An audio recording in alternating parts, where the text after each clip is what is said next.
बराबर कितना m1x। यहां से अगर देख इस वाले की बात करता हूं तो इस वाले के लिए मैं क्या बोल सकता हूं, y by X is equal to कितना m2। So in the same way I can say y is equal to m2x। तो ये अपने आप में n ऐसी लाइनों को दिखा रहा है जो सब कहां से पास आउट हो रही हैं, ओरिजिन से। और आखिरी लाइन होगी y बराबर में कितना m2x mnx, है कि नहीं भाई। ये वो लाइन है ना जिनको एक साथ दिखाया गया इस इक्वेशन से। ये मैंने प्रूव कर दिया। मैंने ये प्रूव करा है कि अगर by the way n degree की होमोजेनियस इक्वेशन है तो ये n ऐसी लाइनों को दिखा रहा था जो सारी ओरिजिन से पास हो रही थी। इसका मतलब ये है कि हम लोगों को बहुत प्रोलॉन्ग वे में नहीं सोचना, बस ये मैंने प्रूव करना था कि एक्चुअल में इस तरह की जब भी फोटो आएगी तो आपको ये समझना है ये अपने आप में m ऐसी लाइनों को दिखा रहा होगा। इसका मतलब ये कि मेरे को तो सिर्फ इतने से मतलब ये सिर्फ एक बार आपकी जानकारी में रखना है। ये सिर्फ 11th में आपको परेशान करेगा, 12th में बिल्कुल नहीं करेगा, इसके आगे जिंदगी में कभी नहीं करेगा। बस आपको सिर्फ एक बार पता होना चाहिए कि इसलिए कहानी वाकई में ये थी कि होमोजेनियस सही में दिखाता है ना, n ऐसी लाइनों को जो ओरिजिन से पास आउट होती हैं, नॉट बियॉन्ड दैट। ठीक है, इस 5 मिनट के बाद खत्म, ये वाली बात भी रुक जाएगी। ठीक है ना, बस आपकी कॉपी करने तक ही सीमित होगी, उसके बाद में ये बात दोबारा भी कभी नहीं उठेगी। लेकिन आपको पता होना चाहिए कि कभी जिंदगी के अंदर अगर ax² प्लस 2hxy, राइट है 2hxy, और थोड़ा कम कर देता हूं, अगर आप में से किसी को यहां पे भी ऐतराज है 2h, आप एक बार लिख लेते हैं 2hxy प्लस में कितना by² इक्वल टू 0 लिखा है, तो आपकी नजरों में ये a है, हमारी नजरों में a1 है, ये हमारी नजरों में a2, ये हमारी नजरों में a3 है। बात पकड़ में आई है। और अगर ऐसा है तो ये अपने आप में जितनी इक्वेशन है तो कुल मिलाकर के अगर देखा जाए तो इसमें 2 डिग्री की इक्वेशन है, सही है ना। अगर ये 2 डिग्री की इक्वेशन है तो किसी को बुरा थोड़ी नहीं लगेगा कि अगर मैं इसे लिख डालूं by² प्लस में 2hxy प्लस में ax² लिख दूं। ऐसा लिखना पड़ रहा है हमारे को आपकी वजह से। फिर मैं क्या करूंगा, x² से भाग लगाऊंगा x² से भाग लगाते आप में सभी लोगों को यहाँ y बाई एक्स का होल स्क्वायर दिखेगा, x² से भाग लगाते आप में से सभी लोगों को यहाँ पे y बाई एक्स दिखेगा, x² से भाग लगाते ये दिखेगा। अगर देखा जाए थोड़ी देर बाद में आप इसे भी bm² कहोगे प्लस में 2h है ना m कहोगे प्लस में a इक्वल टू 0 कहोगे। कितने डिग्री क्वाड्रेटिक होगी, 2 डिग्री की। कितने रूट आएंगे, 2। m के नाम पे आए क्वाड्रेटिक है तो दोनों रूटों का नाम क्या होगा, m1 और m2, राइट है क्या। अच्छा, अगर मैं आपसे छोटी छोटी बातें, बस छोटी छोटी चीजों पर चर्चा करता हूं, कोई बताइए कि m1 प्लस m2 कितना होगा, -2h/b, है कि नहीं भाई। अच्छा, और अगर बाय द वे मैं बात करता हूं किसकी, m1 m2 की, तो m1 m2 इक्वल टू कितना होगा, a/b, पक्का। अच्छा, अब मैं आपसे एक सेकंड और एक छोटी चीज जानना चाहता हूं कि अगर बाय द वे ये अपने आप में 2 लाइनों को समेटे हुए हैं, एक की स्लोप m1 दूसरे की स्लोप m2 है, सही है ना। तो अगर 2 अलग अलग स्लोप की बात हो रही है लाइनों की, तो 2 अलग अलग स्लोप की लाइन है तो दोनों के बीच में खुद में भी तो एंगल होगा, और वो एंगल अगर tan थीटा है तो किसी को याद है tan theta is equal to कितना होता है, m1 माइनस m2। एक second, tan theta is equal to आपने बोला m1 माइनस m2 अपॉन में नीचे कितना 1 प्लस m1 m2। तो पक्का हो गया कि आपके पास m1 m2 तो पड़ा है, बस चक्कर क्या आया, m1 माइनस m2। याद है m1 माइनस m2 का मॉड का इनडायरेक्ट मीनिंग होता है अंडर में m1 माइनस m2 का होल स्क्वायर, सही बात है ना।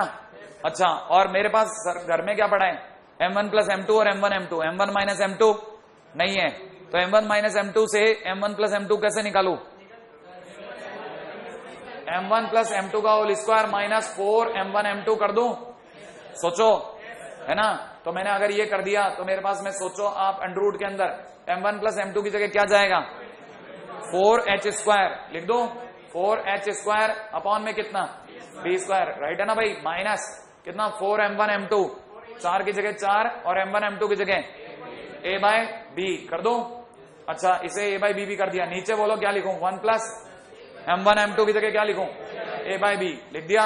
अच्छा बोलो जरा एलसीएम बोलो, b प्लस a/b, नीचे से बाई b आएगा, कट गया, सही है। फाइनली रह गया 2 रूट ब्रैकेट में कितना h² माइनस कितना ab, 4 तो बाहर आ गया, और नीचे कितना रह गया a प्लस b, राइट है। एंड ये अपने आप में tan थीटा है, और ये अपने आप में किसको रिप्रेजेंट करता है, this tan theta represents the angle between, क्या, कौन सी लाइन, 2 लाइंस, कौन सी 2 लाइन है जिनको ये दिखा रहा है, बस ये डन है, इसके बियॉन्ड कुछ भी नहीं है, इसकी थ्योरी जीरो है। टोटल थ्योरी आ गई, टोटल।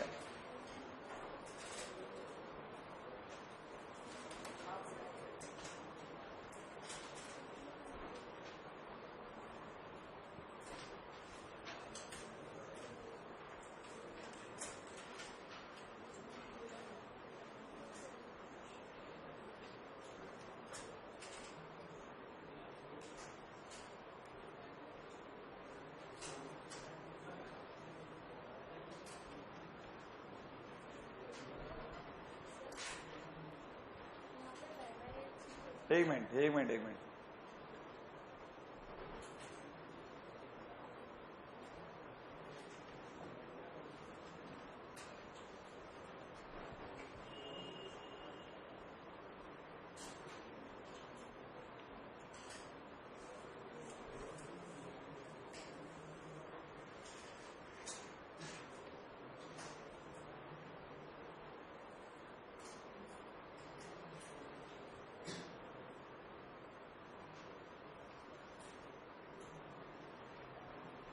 यहां पे लिख दिया मैंने, ये वो एन लाइन्स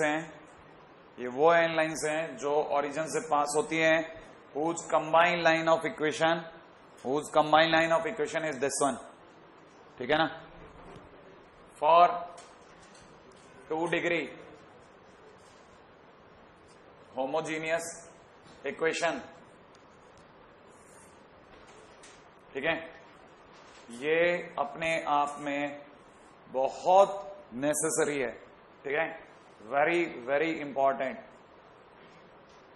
ये याद रखना बहुत जरूरी है।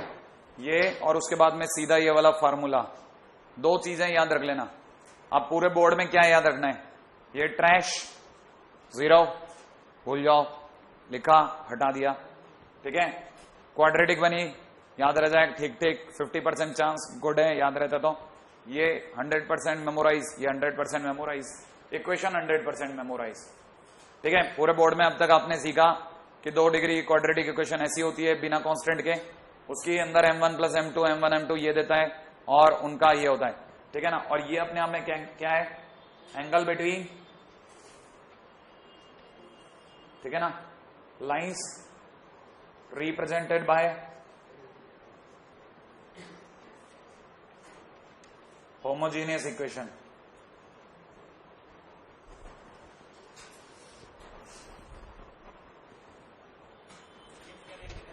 क्या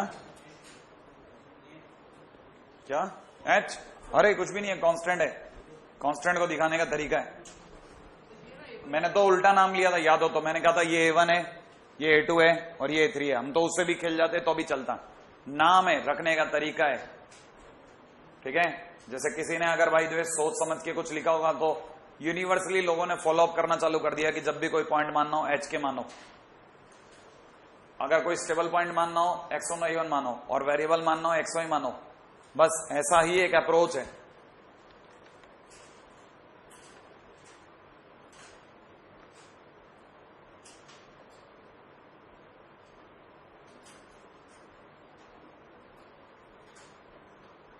इसमें 2-3 पॉइंट हैं जो बहुत जबरदस्त हैं और जो आपके क्वेश्चन करने के लिए बहुत काम के हैं।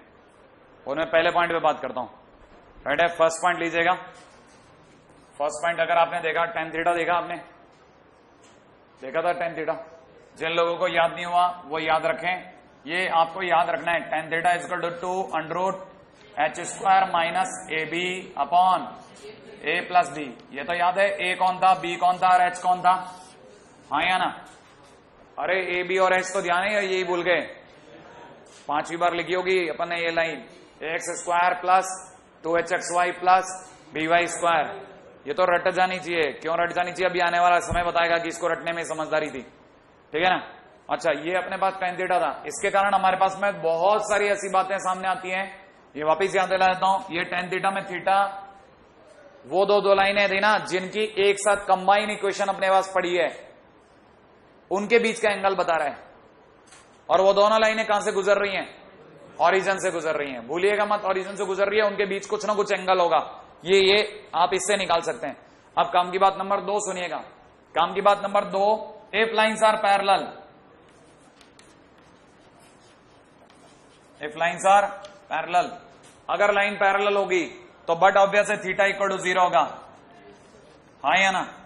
अच्छा, और अगर थीटा इक्वल टू 0 हो गया तो सोचने की बात नंबर 2, जिस दिन थीटा 0 हो गया, सही है, उस दिन क्या होगा, ये सरक करके 0 में, तो H square is equal to A B हो जाएगा, और ये बहुत प्राइमरी कंडीशन है, ठीक है। सेकेंड थिंग, अगर by the way if lines are perpendicular, अगर दोनों लाइनें परपेंडिकुलर हो गए तो थीटा इक्वल टू कितना हो गया 1090, और 1090 होते ही ये कितना बन गया 1/0, तो 1/0 इजकल टू में 2 रूट ब्रैकेट के अंदर कितना H square minus A B upon A plus B होगा, होते ही क्या करेगा, ये तो इधर आ जाएगा और ये 0 बन जाएगा, तो A plus B equal to 0 होगा।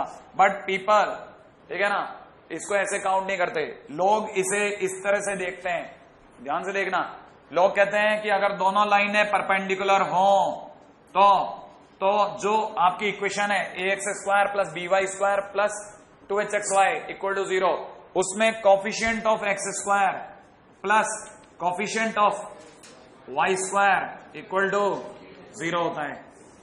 बात पकड़ में आई? ये बहुत काम की चीज है। अगर बाय द वे दोनों लाइनें जो उस इक्वेशन से दिखाई जा रही हैं, वो दोनों लाइनें अगर आपस में परपेंडिकुलर होंगी तो ए प्लस बी माने coefficient of x square coefficient of Y square का सम 0 होगा। बात नंबर 3, तीसरी बात पे बात रख रहा हूं, राइट है? ये तो वहां आपको जब हम लोगों ने ये चर्चा करी लाइंस पैरेलल हैं परपेंडिकुलर हैं क्या। अब पॉइंट नंबर नेक्स्ट, इसमें तीसरा पॉइंट और भी धमाकेदार, ठीक है। If intersecting point of lines shifted from 0 0 2, ठीक है, अल्फा कॉमा बीटा, बहुत ध्यान से देखना, कॉपी बाद में हो जाएगा चलेगा, लेकिन ध्यान से समझ लेना। अगर दोनों लाइनें ओरिजिन से गुजरने की बजाय अल्फा बीटा से गुजरने लग जाएं तो इक्वेशन क्या हो जाएगी, इक्वेशन में भी हर चीज बदल जाएगी। याद है, अगर by the way origin shift हो जाए तो नए एक्स और वाई, एक्स डैश और वाई डैश कहलाते हैं, और X dash is equal to X minus H और वाई डैश इजिकल टू, तो इस हिसाब से देखा जाए तो नई इक्वेशन, सो न्यू इक्वेशन जो होगी ना 1 मिनट के लिए बस सिर्फ आपकी आंखों के आगे लगाऊंगा हट जाएगी, है क्या? नहीं करना क्या, ए एक्स स्क्वायर की जगह एक्स माइनस बीटा का whole square plus 2h X minus alpha X minus alpha Y minus beta, और बी के आगे कितना वाई माइनस बीटा का होल स्क्वायर इक्वल टू 0 होगा या नहीं होगा? बात पकड़ में आई कि नहीं आई? ये बन जाएगा। और अगर ये बन गया तो लोग इसको जैसे सॉल्व करते हैं ना, तो सॉल्व करने के बाद में अल्फा बीटा के टर्म्स में आने वाली सारी चीजों को भी बदल देते हैं। जैसे a1 b2 plus b1 a2 की जगह 2h लिखा, वैसे ही कुछ खूबसूरत खूबसूरत नाम सामने ले आते हैं, और वो नाम क्या होते हैं पता है आपको? वो अपने आप में वाकई में बहुत जबरदस्त है, और लोगों को ये याद रखना पड़ता है, ax स्क्वायर प्लस 2hxy प्लस by square plus 2gx plus 2fy plus c equal to 0, and this equation is, ठीक है ना, second degree homogeneous equation passing through alpha comma beta. सही है ना? वापिस से कुछ और काम की चीज मिली, ठीक है ना। सेकेंड डिग्री इक्वेशन कहलाती है अपने आप में, होमोजीनियस नहीं कहलाती, सेकेंड डिग्री इक्वेशन। और ये सबसे ज्यादा धमाकेदार चीज है, ठीक है ना। नहीं है? याद हो जाएगी? कहां आप देखो 2hxy तक ही रोने लग गए थे, अब इसको देख के तो खुश हो गए होंगे कि हाँ ये याद रखनी है, ठीक है। लिख लो आप तो, ये सब बकवास ये काम का, ठीक है। Coefficient of x square coefficient of Y square, ये काम का। तीसरा पॉइंट बहुत काम का, फटाफट कॉपी हो जाए। एक्स का कोफिशिएंट 2z, वाई का कोफिशिएंट 2f और c is a constant. Now it is not passing through origin, so c is coming.